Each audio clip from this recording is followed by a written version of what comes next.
right, guys, welcome back. We are here with my main man, JD SIMO. JD, it is so good to see you, my brother. It's great to What see you up, bud? too, man. How are you? I'm great. Things have been surprisingly well for you during the COVID pandemic. You've been staying busy and really boosted your online presence with everything that's going on. You want to talk So a little bit about that? it's just been to keep my own sanity relatively quickly. It was, April of last year, I think, where um it was sort of the infancy of people starting to do more shows and more live streams and stuff like that. Like by the summer it had become uh, you know, kind of normal. But in that first month or two, it was definitely like everyone was, and myself included, like, what the hell do you do? It started with I did a live stream show for American Songwriter magazine and sort of learned how to use my first tiny little bit of tech, Hmm. where I was like, oh, I think I can use the same tech, the same app on my phone, and so on and so forth to do something of my own. And so I was like, well, let me just like try and put together a show of something that I like, play some music, talk about records, and started really loose. And and so I did it once on my Facebook page, and the viewership was kind of crazy. And so I did it again, and the viewership was kind of crazy. And so that became a thing where I, started doing a weekly show. And in the meantime, I was getting together with Adam,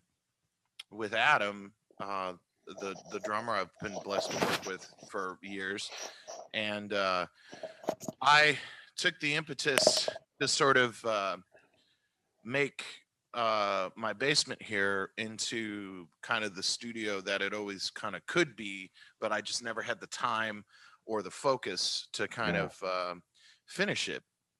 And so relatively quickly I kind of got my shit together with all this, and obviously it's a growing project, and every day it gets a little better. But um so we started getting together, just cutting stuff for our own benefit, for our own sanity. And then I started taking some of those songs that we were cutting, and I would edit, funny videos for the live stream show Yeah. Yeah. to broadcast. And so I was teaching myself how to edit videos and all this kind of stuff. And so it was very stair step, and it was completely, of I went from 90+% of my time and income coming from touring to nothing. And so what do you do to kind of save your sanity?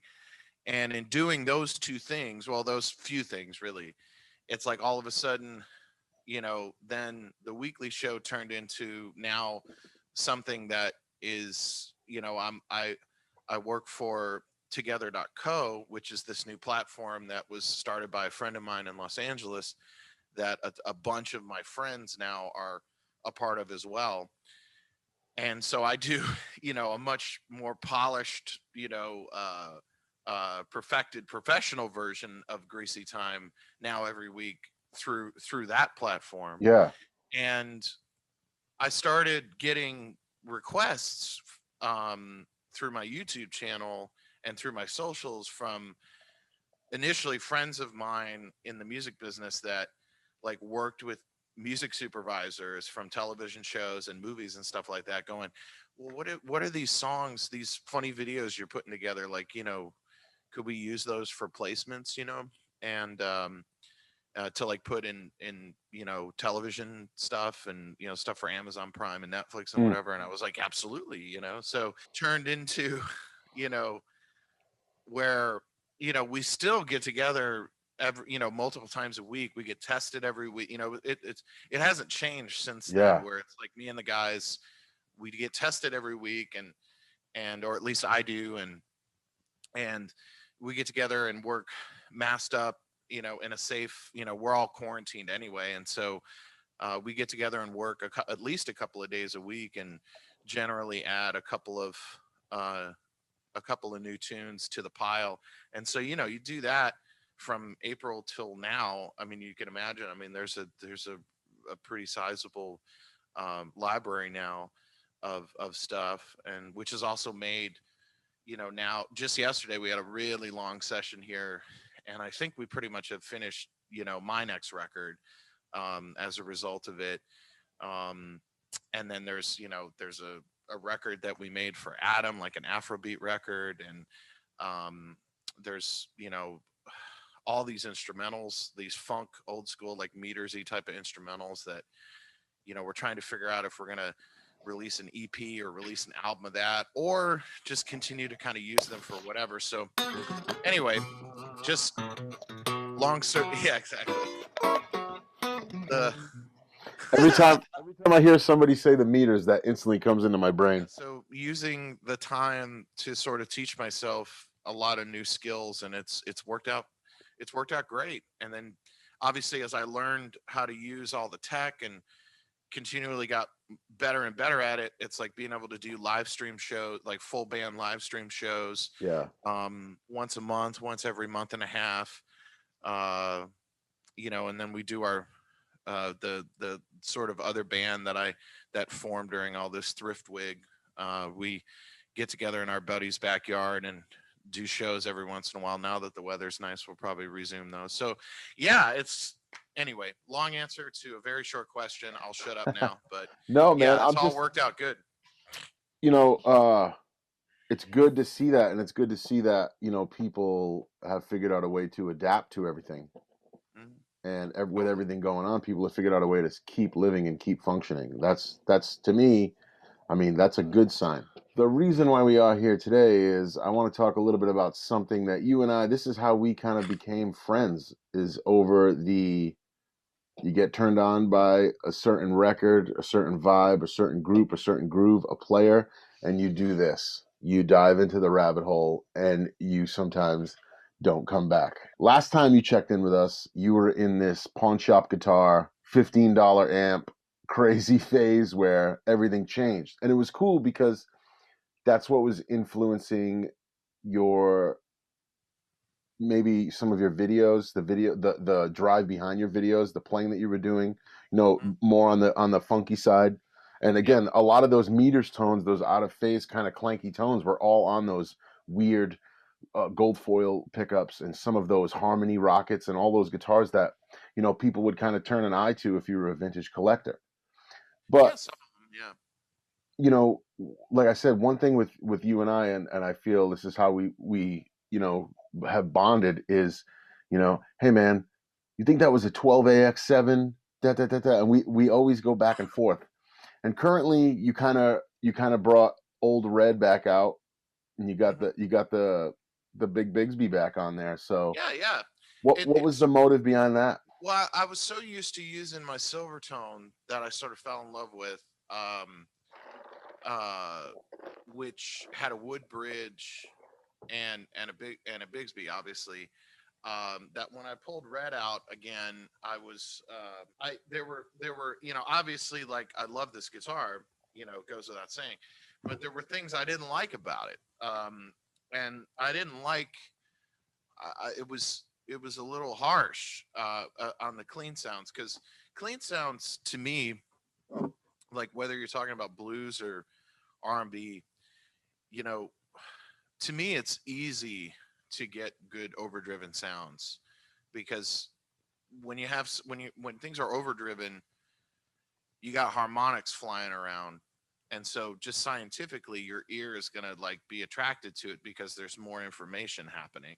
With clean sounds, it's I don't I guess I never really focused that much time on it before. And so with Afrobeat, and certainly with old school R&B play like Leo Nocentelli or Catfish Collins, guys that I'm really really obsessed with, or have become so, and even in a lot of this hill country stuff that I'm really really taken with, um, sort of diving into what makes those old clean sounds sound so amazing. And so it was easy enough to just put the old bridge back on this with the nylon saddles, and that immediately took care of that. It Okay. immediately took all those frequencies away that I wasn't liking, and in a way made it sound more right. Like Mm. I don't know, like uh, it made it sound more like an old record. Like it just because it took it took any of those frequencies that were kind of like modern frequencies out of this guitar, you know. And putting the Bigsby back on, I just got really used to using it on the Silvertone, and I really liked it. And I had never put the Bigsby back on this since I owned this guitar, so I didn't know, you know, like I played this guitar before I ever owned it with the Bigsby on it, but Hmm. you know, I'm a very different person than I was then, and so I didn't really have a direct recollection. So I was like, well, let me try it, you know, and I love it. Like there's no, in a way, I kind of actually it kind of added a little bit of sustain, which was kind of weird to this particular guitar. And I like the way it feels. It added a little bit more resistance, which is never a problem with me. And and I can do the sort of San Francisco-y weird Jim Cipollino type of vibrato things with fuzz that, you know, I couldn't do before without a vibrato. So it just, you know, I just essentially just put it back to stock, obviously, Yeah. Yeah. and and yeah, I mean, I haven't had a problem with it since then. Um, and really, when it comes down to it, it's like, you know, I wouldn't have done that had I not gone through that phase Right. of Right. old guitars. And this guitar is the cheap one that has remained kind of something that I reach for. I just used this yesterday on something. This is an old custom craft, which is basically like a rebranded K from the 60s. And this thing really just has a very distinctive kind of sound. And it's, you know, it's definitely something that I'm going to reach for, um, you know, for specific things, you know. So, um, Yeah, don't break the headstock. yeah, not like that's happened before.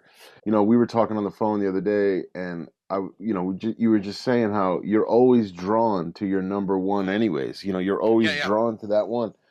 yeah, Let me get it out of Jack's way here. That one. yeah, yeah, yeah, So, and you said no matter what happens or how many you have, yeah. you're always trying to play something that's trying to never gonna replace the one you love.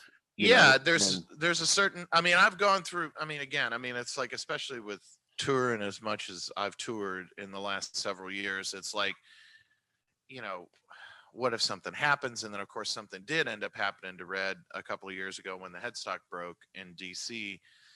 So I did have to use something else for a while, for a few months. But you know, it's just that thing where nothing that I've ever had that was like comparable to this was ever going to be anything other than something that I might pick up once in a blue moon if I had to, yeah, you know.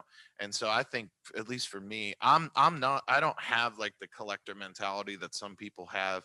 I like records, that's about it. yeah, Everything else I kind of, I mean, you make fun of me about this, that it's like, you know, if I'm not using a piece of gear, it's like, it's out of here, you know. yeah. Like I don't hold on to stuff. Well, I must have sold you about 15 wahs because you're like, hey, do you got any VA46s? Because I still got.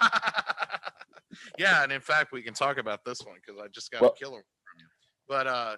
But nonetheless, it's like, so the handful of things that I've got around me, nothing is really that much like the other, yeah, and that works more for me because I actually do like all of these guitars.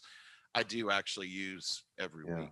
You I know. think I think at this point, like after everything, like with my hand and thinking about Yeah. what's really important and growing up, I just want like one of every character. Like I want the Yeah. the one for this day, the one for that vibe, and I don't. I'm gonna sell a lot of stuff, guys. Just so you know. You did mention fuzz earlier, and Yeah. we got you hooked up with an old arbiter, and Yeah. and I know before that you had played fuzzes, but I can remember saying, dude, I think I have the fuzz for those pickups. Yeah. Yeah. You had mentioned it over probably I don't know, a year, or maybe it was only 6 months. I don't know, but it was, it really was the thing that kind of changed. Here, Easy, baby. the your old your old silicon Um, but this, it's kind of like an old guitar that it's like I'd played through old fuzz faces, and I'd had old super fuzzes. Yeah. Had a really good old super fuzz at one point, um, and I had uh, some 70s, like the super fuzz, Yep. like the one Pete Townsend used. I mean, I'd had a lot of different things just to try them, but I always have been sort of a crank the amp and Yep. that's your overdrive kind of guy, obviously. And so I never um, really went off into the fuzz thing as deep as some, because I didn't really, I just wasn't there.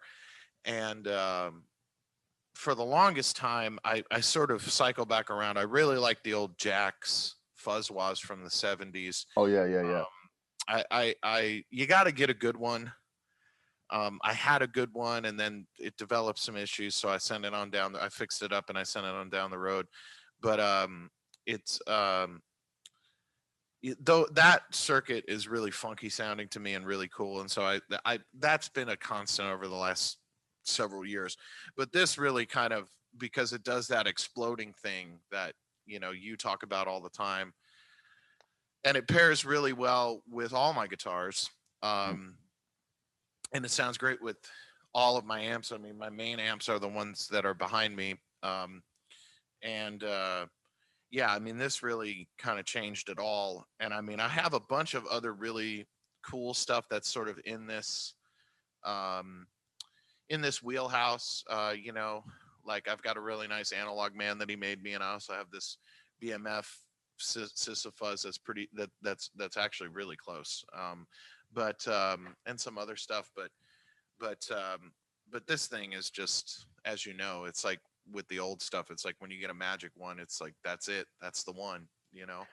You um know, I just had another BC 108 and I had to sell it just because I didn't want to sell my, coveted yeah, germanium or my silicon one, and I had to let it go because I just needed to free up some stuff.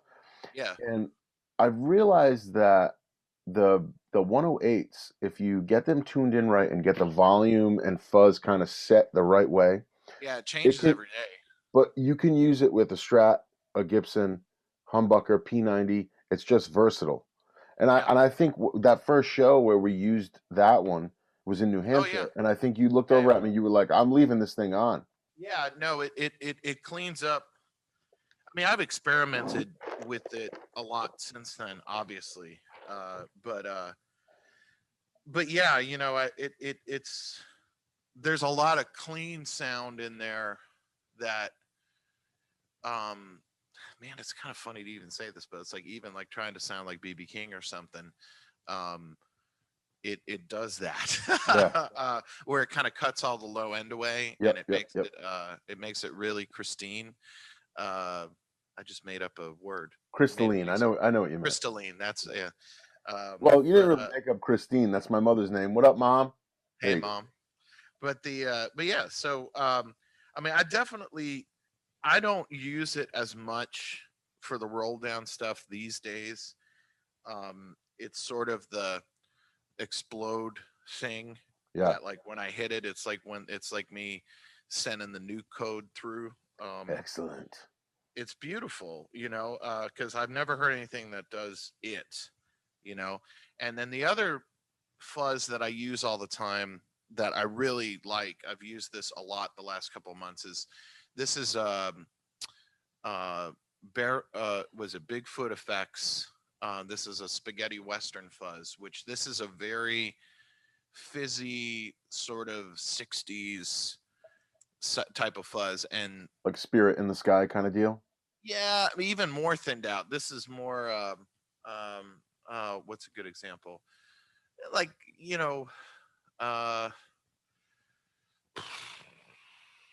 I don't want to, I didn't want to use this because I say it all the time, but Isaac Hayes, Walk On By, that kind of thing. um it's a more maestro kind of Yeah. sounding thing. um and this guy makes really cool shit. This guy makes a really great, it's called the Magna Vibe, which is sort of the Magnatone stereo vibrato thing, Oh, I and got to get in touch with him. he makes a really good, yeah. And um I had one and then I got rid of it because my buddy that I work with all the time, Joe McMahon, actually plays through real magnetones, and I was like, that's his thing. If we're playing together, he'll use that. I don't need to use that. So, but yeah, those are the main fuzzes. And Um, I'm noticing. I don't mean to cut you off here, but I'm noticing the deluxe. Is that a deluxe behind you? yeah, I just got this recently, and I since my main deluxe that I used for years and years got stolen in Europe, I've sort of Scheisse. I've yeah, totally Scheiß house. I've had other ones, and it's always that kind of looking for the one that you lost kind of a Mhm. thing. And so, as we talked about in the last video, like I ended up getting really into these old ampegs, and this ampeg one, Gemini one, is probably my favorite amp.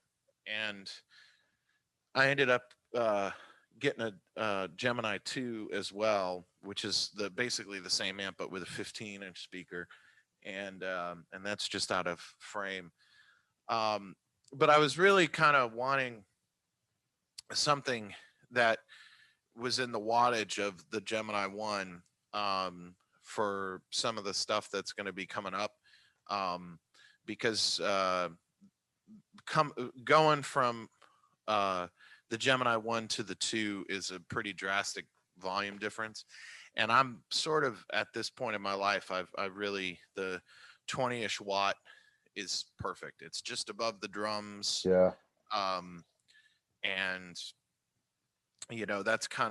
that's just where I'm at.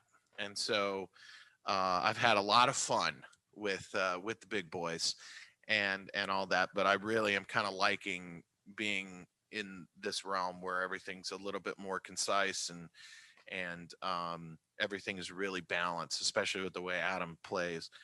And so there was a whole bunch of Fenders that came through Carter Vintage. Um, there's a real nice Vibrolux there too, um, and silver faces, I might add. Um, and A little brighter. yeah, but as you know, folks out there, you know, the silver face is where it's at, man, because they're so cheap. Snip, And snip. Take and one of those in exactly, about 5 seconds. exactly. It's like take the bright cap out, black face it, which literally takes 5 minutes at best, and that's About with letting your yeah. iron heat up, and put a good speaker in it, and I ended up putting a new tank in this, which you and I talked about, because I could. And it's funny. I don't think I told you. So I ended up getting this because it was the better sound. The Vibrolux sounded good, but I was like, I think this one, because there's certain things that, like, when I cranked this, it would just sort of take off. And it's Yeah. like before I put a good speaker in it, before I blackfaced it, before it just it was doing what you wanted to do Right. even when it was still being held back. So I was like, all right, this is a good one. And but there was something with the reverb that just didn't sound. So Nick and I talked, because I was like, oh yeah, I'm just gonna get a tank, and he's like, oh, there's those really good ones on Amazon, and they're the Yeah. long plate ones, or not long plate, but the long Long decay sprint. Yeah. ones. Long decay. Cheap hack Yeah, too. Amazon. $24. yeah, they're cheap, and they're like anybody can put it in. Like you don't have to have a tech put a reverb tank in. It's anyway. Um, and so I took the old tank out. The spring was broke. And so I wasn't crazy. You know what I mean? Like I was like this. The reverb does not sound good. Like I was like I don't know. And then I take the old tank out, and of course like it has two springs in there. One of the springs was just bing bing bing bing bing. Oh So man. yeah. So I ended up getting this, and this is great because really, volume wise, this and the Gemini 1, they're about the same. And this is really a great amplifier. It's proven to be relatively quickly. And the only real difference, people have been asking me, like, what's the difference? And the only difference is the Gemini sounds a bit more tweedy. Like it's got Okay. a little bit more squish. It sounds more like you know, like a tweed, Yeah. that happens to have really good reverb and tremolo. But they're very comparable to one another. So And most people with playing with a fuzz, and I know from firsthand experience, I also dug my deluxe reverb out during all of this stuff. And again, like I'm like, oh man, maybe if I warmed the amp up a little bit, but turned the volume up so I was getting the headroom I wanted in my room, yeah, it would change the speaker out. It would now take the fuzz differently. And I've yeah. noticed that at 22 watts, it can compete with a fuzz on. It doesn't fall onto itself, and No, that's and it does a really beautiful thing too. Like it kind of there's disappears and comes back.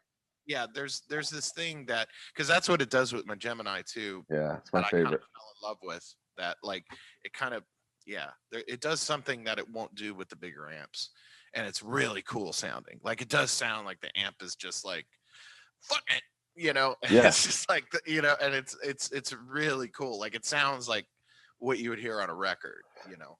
What I related to is it's a little more pleasing Mm, because, sometimes if you're playing like a super reverb or even a Marshall and you're yeah, playing loud turned up and then you step on a fuzz, you hear two different guitars. You hear two mhm, different sounds. But when the amp, like a 22 watt, like a deluxe, you step on a fuzz when you're playing loud, because it kind of like caves in on itself and then ramps back up, you get mhm, this gradual, you go from your guitar playing loud to all of a sudden this fuzz roar that kind of comes up on its own, and that's what makes it so like it's again, we always say this with your rig is we want it, everything's going to be seamless. So now it yeah. makes like the transition to the fuzz seamless, and it hides itself in a way, Yeah, no, it's really dope, man. I really I love it, and it's pretty cool, man, And and one other thing I want to pass on to some folks out there because I know it's something that people don't talk about that much, but obviously my speaker wise, oh um, yeah, for years I put vintage 30s in these, and those sound really great. It puts a bunch more mid range into an amp that doesn't have a ton of mid range. But for what I'm going for now, I've sort of switched, and so I actually ended up getting some spares. My this Gemini One has an old Jensen C12P, which is a Alnico, and it's actually like a 20-watt speaker. It's not a 25-watt speaker, um, and it's just my favorite sounding Jensen speaker. It's real sweet sounding.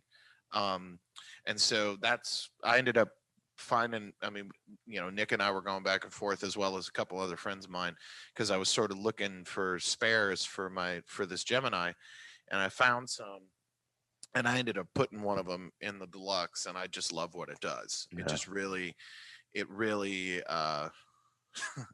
it's a really beautiful, it's very old sounding, it definitely, I think vintage 30s end up making them sound more modern. um, and obviously what Nick has done with that Altec and stuff like that, it really, or if you put a JBL or something like that in there, yeah, it can really do that. But that's again kind of one of the real versatile things about amps and this wattage, you know, is that you've got like enough, um, I don't know. I just having played the gamut, having played everything from Princeton's and Tweed Deluxes and Harvards and stuff, and having toured with 100-watt Marshalls and quad reverbs and supers and all this stuff. I do think that there's like a sweet spot where you know with a 20-ish watt amp, it's like you're moving enough air that you're getting that thing that you want, hmm but it's not like an overpowering thing, because definitely because going back to the beginning of our conversation, like I've recorded more in this last year than I have since I was a session guy. And so that has really kind of informed a lot of these decisions because, here, we don't, I mean, I have headphones, but we never use them. Everybody's in the same room. There's little baffles that are set up and stuff that like separate things. But it's like the whole environment is so that we can record without headphones. And it's like you sort of self mix yourself. And yeah, there is bleed, but it's good bleed, the bleed that makes things sound pleasant and really cool. But it's like if I came up any louder than I am, I'd be bleeding into the drum mics too much and it would sound like shit. So it's kind of like I'm in this sweet spot now, you know. What if I just really quick, what's your EQ on a Silverface Deluxe if you don't mind sharing it? Like what do you get to set at? I've got the treble right now. I've got the treble on like 7.5. I've got the bass on 3. I've got the volume a little over 9, Excellent. which is right where I'm sure you. I think you've talked about this, but it's like on all Fenders, on all amps, really. It's like you once you get above, 8 or They're not so. getting louder. No, well, once you go above 5, you're really not getting louder, right? Yeah, So it's yeah, like you're just getting more compressed. And there's you every amp has a sweet spot on the taper of the pot that it's like you just kind of go blah and you turn it and it's like you hear where it sings, and it's like slightly above it it chokes and slightly below it it chokes, but it's like right where it's supposed to be it just yeah, yeah, and yeah, that's every amp. And so the whole thing of, oh yeah, everything's on 10, it's like, well, it can probably sound better than that if you just yeah. took 3 seconds. Well, like Jimmy Vaughn's thing with his strats all the time is he swears by it, and it actually does kind of work. I know it sounds foolish, but put the Strat on 10 and play it, and then put the Strat on 8.5 and 9 and play it, and it Yeah, sounds bigger rolled back. yeah. And just like the same with amps, 10 is not really necessarily because you're gonna incorporate a lot of gain through the reverb and stuff like that, but people have a hard time accepting uh that the volume is really where it's at. And you're talking about a 22-watt amp, but played manageably, played respectfully, that amp on 9 is not, oh my God, it's way too loud. It's not because I'm trying to figure out it's Well, kind of it's a performing at very its best. yeah, it's a very the thing, you know this is something I talk about a lot too, is that like there's ways to kind of like get away with there's tricks of how to get away with like using an amp running the way you want to run it and not being offensive.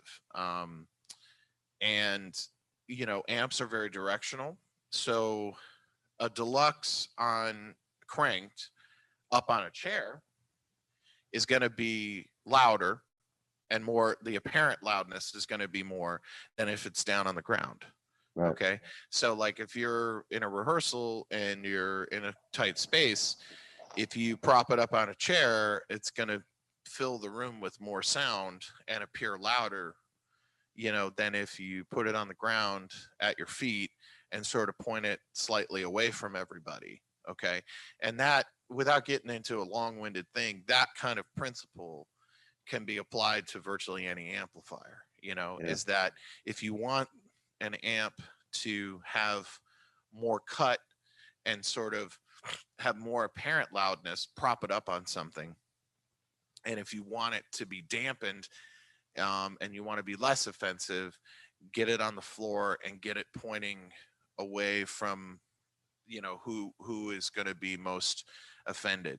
And Um, you're gonna sound better on a piece of carpet if you're playing somewhere there's concrete. sure, Put it on a piece of carpet. It's gonna sound so yeah, much better. but that's a big thing, because that's where like a deluxe reverb size amp can pretty much take care of any environment.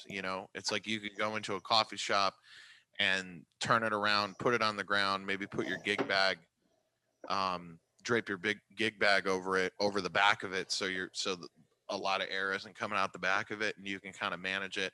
Or if you're like on a big stage, you could have it propped up on a road case or something like I do, so it kind of has more swimminess and you can hear it. you know, Whereas if you go slightly smaller slightly smaller in wattage, or you go slightly more in wattage, then you start having more compensation Yeah. issues. Whereas that's what I'm saying. Like it's a real sweet spot where it's like you're kind of getting the best of both worlds.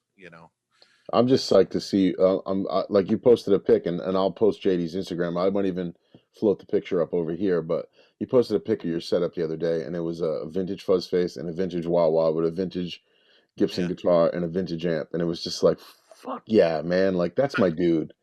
Yeah, you know. man. I've gone through, Nick and I've talked about this, but it's like, you know, years ago when uh, I was most into Waz, was when I was doing the Marshall thing, and so my head was very, sort of, off in that, and the wah thing was just something that I was having fun with, and they weren't as expensive as they are now. This is only like 6 7 years ago, but you could still sort of get them for around $300, and you found one that was good, you'd use it for a while, then you send it down the road, and then you get another one. And so I sort of cycled through ones and then sort of settle on one for a while, and I'll always have a backup of some sort. But it's like, I don't have like that collector mentality, so I end up letting go of some stuff, and I let go of stuff I probably shouldn't have. But um, recently, uh, Nick pulled out this beautiful uh, V846, and Yeah, we tuned it up right on and FaceTime. yeah, and you tuned it up beautifully. And we should also note the amount of people that I've turned on to the Chasetone pot because of you, Yeah. folks. Seriously, folks, take this serious, okay? The Chasetone pot is like $15, and it is the easiest mod. Like, if you have no experience like soldering or changing components, it's literally just undo a bolt, undo a washer essentially, and it's three connections, boom boom boom, and you just lift the old one out, you put the new one in. He's got videos that you can see how to do it. It's so simple, and it's like that pot is such a great, it really is. The iCar pots that, Yeah, yeah. one of the biggest catch 22s is this wah potentiometer is what everybody's after. Hmm. But this wah potentiometer, when you use a wah and you got a good sounding wah, think about how much abuse Yep. this potentiometer takes when you're using that wah like that. So these things, though coveted and you know highly sought after, are the first things to go. And you Yeah. get that pot that it's got a dead spot, or it'll go whoa whack. There's no real travel, or it'll just you're dealing with a bad pot. Kyle Chase, I remember years back, I sent him a bunch of wahs for research, and we struck up a good friendship. To somebody who's looking for just the vintage curve, that kind of, that wah wah wah wah wah wah wah wah thing, throw that in there because it's $15. And yes, I did a video on it. I showed how to true bypass a wah, and altogether the switch was $11. The pot was $15. So you're at $26, a little bit for shipping, adjusting the switch, adjusting the rocker, with some basic tools and a soldering iron and a Saturday afternoon, you can make that thing sound amazing. Yeah. And And it's a big deal, folks. So seriously, and this has a chase tone in it. This is an old beautiful wah, but he put a chase tone in it, and this thing's so quiet, dude. Because that's another thing. When you run your amps on 10, it magnifies any bit of microphonicness you have anywhere. And another thing I should note that we've talked about that's funny is, since I started using the OG fuzz face, the OG fuzz face really doesn't like certain things in line with it. yeah, yeah. uh, it really doesn't like certain things in line with it. And I actually have had to, over time, like if I'm going to add something to which, for me is, it's like I'm usually only running 3 or 4 things at most. That's a lot for me. So it's like, you know, but like delay in particular, oh my God, I had to shoot out like, 5 different delays just to see what was gonna like be in line and not make extraneous noise and actually sound good. And actually, to be honest with you, I'm not gonna lift it up because it's like plugged in and stuff. But I found that the best sounding one in line and also engaged with the OG fuzz faces, the Strymon El Capistan. That actually like was the only one that Like it's weird, man. Like because I've always really loved old Boss DD2s from the early '80s Yeah, because that's a really great affordable. Like you could hop on Reverb and probably get one for 120 bucks right now, and it's like that is the earliest version of like analog, digital delay, and it's really warm. It's what I think Pete Cornish makes his huge $5,000 delay out of as he makes it out of the guts of a DD2. And COVID, exactly, COVID. exactly. So but like Boss pedals sound terrible in line with Oh this yeah, fuzz face at least. So that's another weird thing that it's like I have to be very like I remember like kind of laughing at like hearing was it Eric Johnson or whatever being like, well, certain things they don't. It's like, oh, that's bullshit, whatever. It's like, no, it no, really does matter. yeah, it really does. And I don't know why is that? Is it because it loads the signal, Yeah, or is it I because think it's something to do with impedance. Impedance. I think it's something to do with they're just bitchy. Like I yeah, use a true bypass, the yeah, Keeley just looper, the one single hmm, button, and I found that it's warmer if I put like my straight in signal goes through the looper, not in hmm, the loop, but just as like a junction, like basically a union, and then goes yeah, to the fuzz. And so I'm essentially plugging into the fuzz first. It does it. The fuzz 100% wants the shortest cable from your guitar to the hmm, pickup, the pickups to the fuzz first. That's what it wants to see, that volume knob.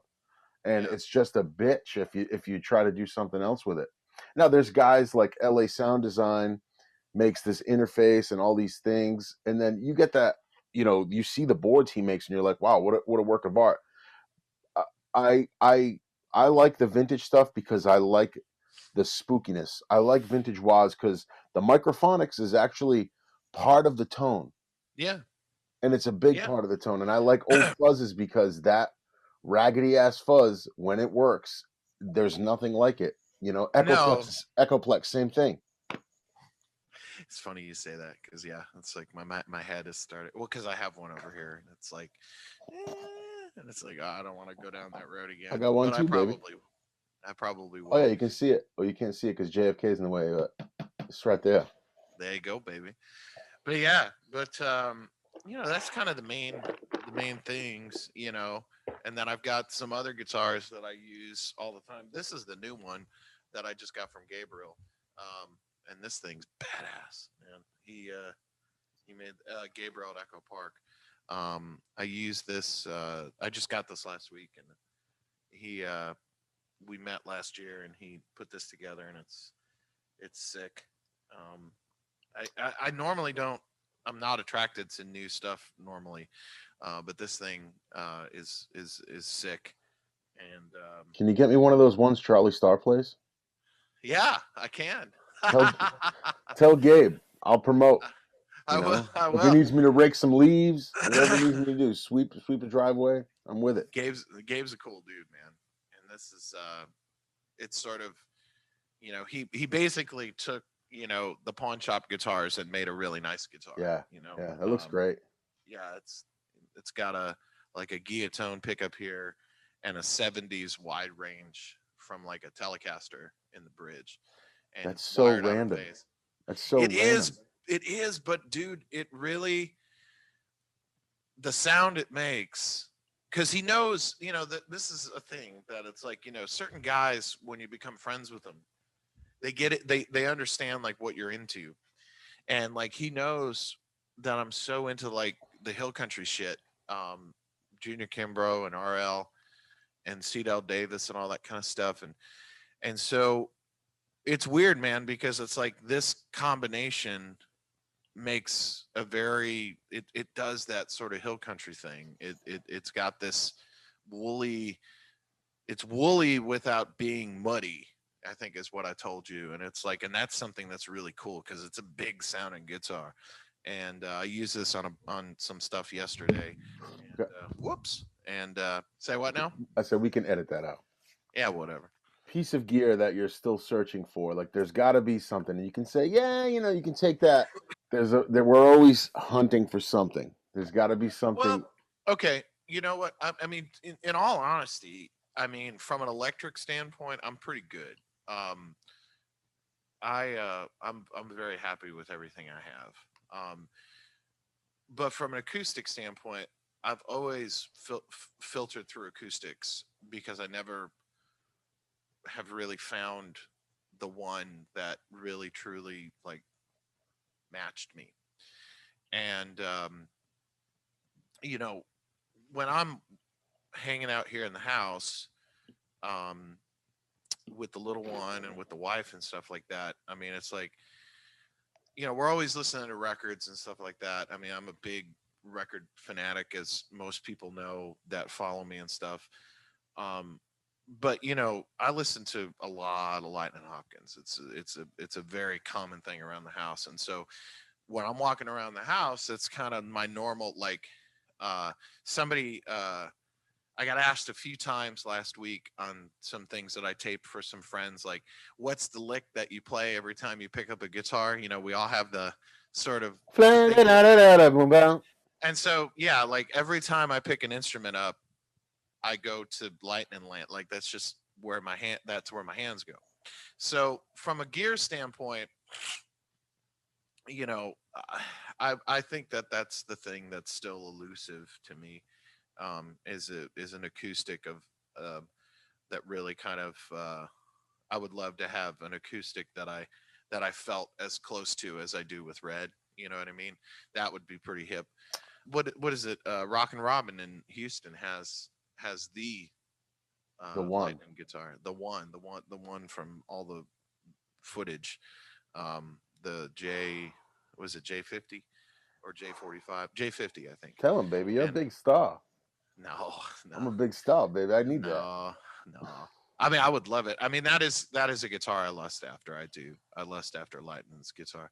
But then there's the other part of me that understands that it's like that happened to be Lightning's guitar, and you know, just because it was his doesn't mean it would resonate with me. You know what I mean? Like Yeah. most of the time, these instruments that I've found myself really connected to, it wasn't because I was necessarily seeking that out. It just Hmm. kind of happened. They like these instruments found their way to me. Um, and pretty much 100% of the time when I've like been like, hey, this, I want this particular instrument, and I get it, it never it never connects. Like it has to be like that the universe like sent it into your life, Yeah. and you get it and you're like, wow, I can do it. So like from an acoustic standpoint, it just hasn't happened yet, but I'm open. And that's a truthful statement. I'm not trying to be whatever, but it's like, because that is something that it's like every once in a while, um, I pick up an acoustic or something and think, is this that one? And it's like, and it just never has been, So it's like I just kind of cycle and try different Well, stuff. I'm stoked for you. I'm stoked for Oh, the new thanks. music. I'm stoked for all of the platforms you're basically assassinating right now. You're everywhere. And Thanks. what can we see coming up in the near future from you, from the band, from whatever you got going on? And how can people who want to contribute to an artist that they enjoy, how can they help out?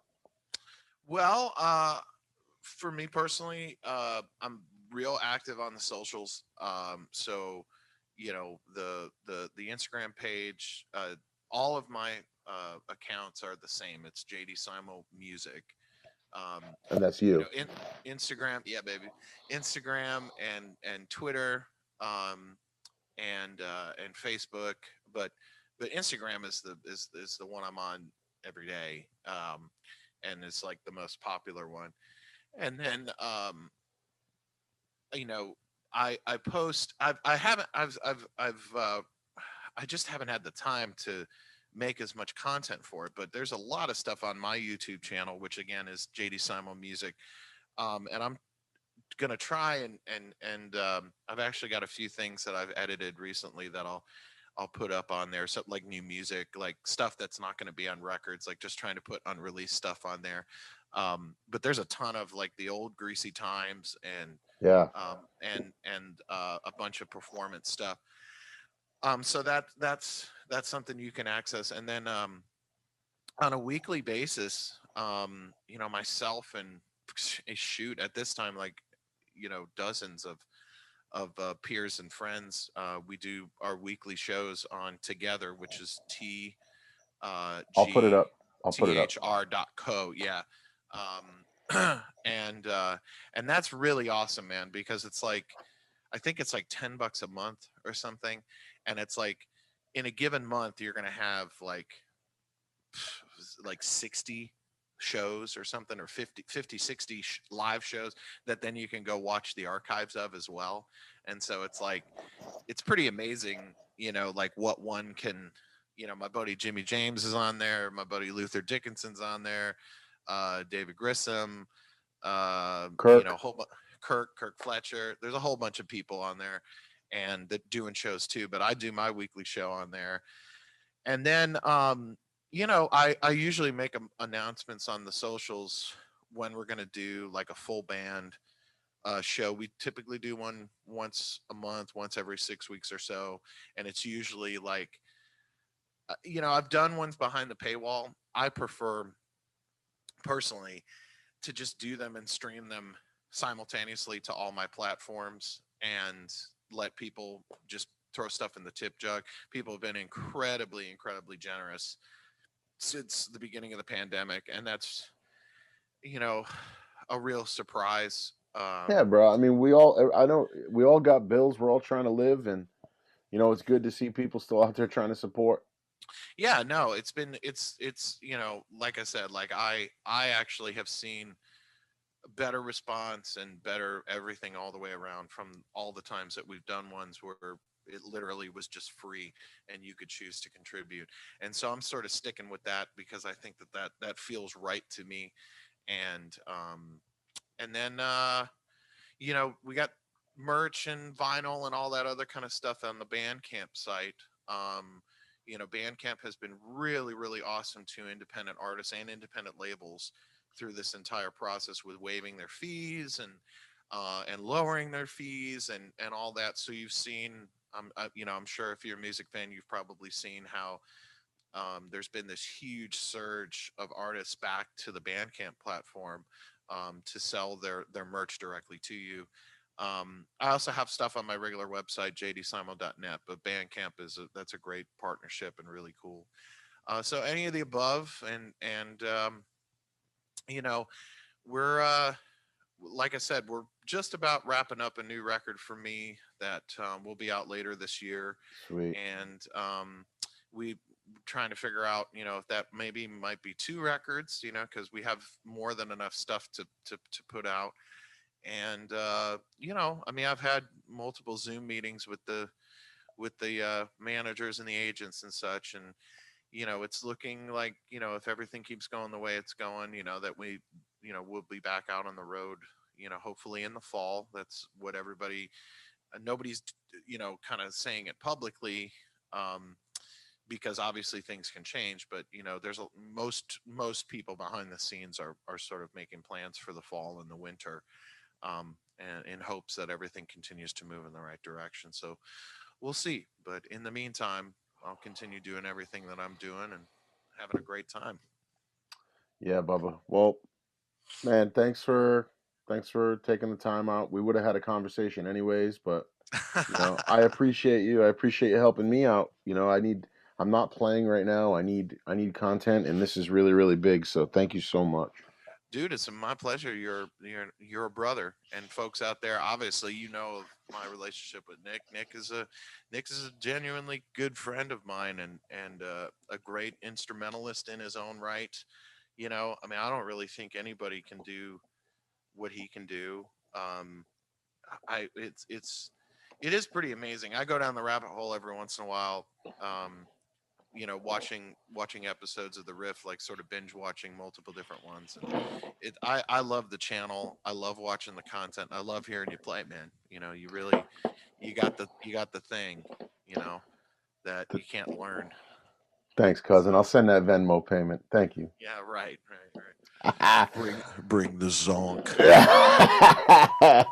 Keep it happy. All right, guys. So big thanks to JD. Please, I'll put all the links in the video down in the description. You can support, you can check out, you can watch a Greasy Time, you can buy a T-shirt, buy a vinyl. Support the man's never-ending quest for tone, and remember, even the pros will tell you, tone is at the tip of your fingers. You just got to find it. We'll talk soon, baby. Peace.